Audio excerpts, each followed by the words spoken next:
This is the Nordic region, which includes Denmark, Norway, Sweden, Finland, Iceland, the Faroe Islands, Greenland, and Åland. Together, their total combined GDP exceeds $1.6 trillion, and they are home to over 50 billionaires. The combined population of these countries is over 27 million people. Despite amassing such wealth, Nordic countries consistently rank among the top in the happiness index.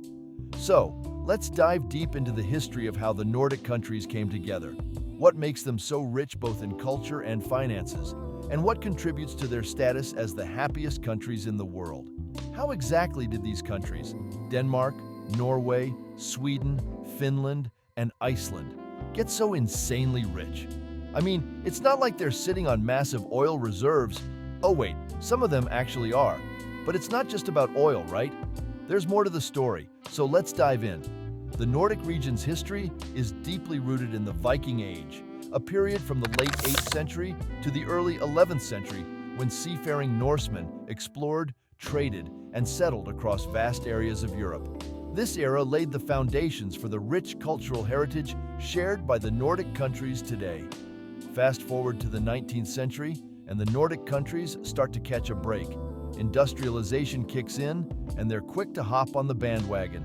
Sweden, for instance, hits the jackpot with natural resources like iron ore and timber. This sparks a boom in industries like steel and shipbuilding.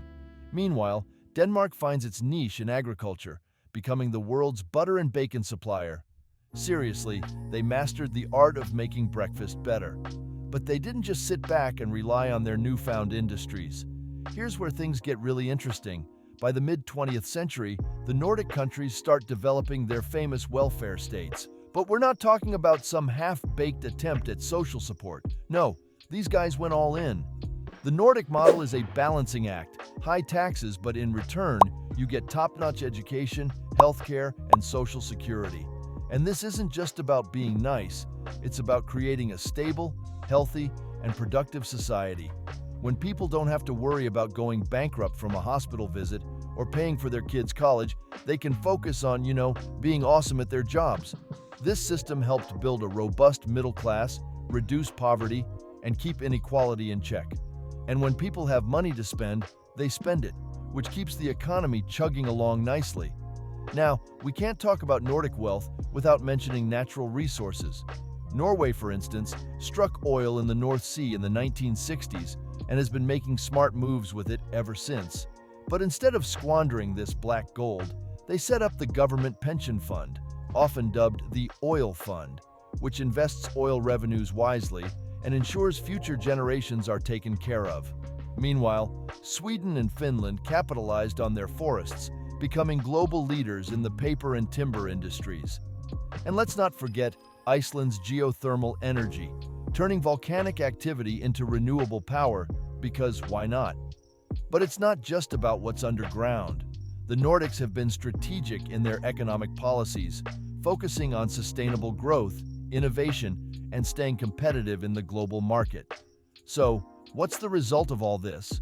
Today, the Nordic countries consistently rank among the wealthiest and happiest in the world. They have low unemployment, high standards of living, and some of the most resilient economies on the planet. Sure, they've got their challenges. No country is perfect.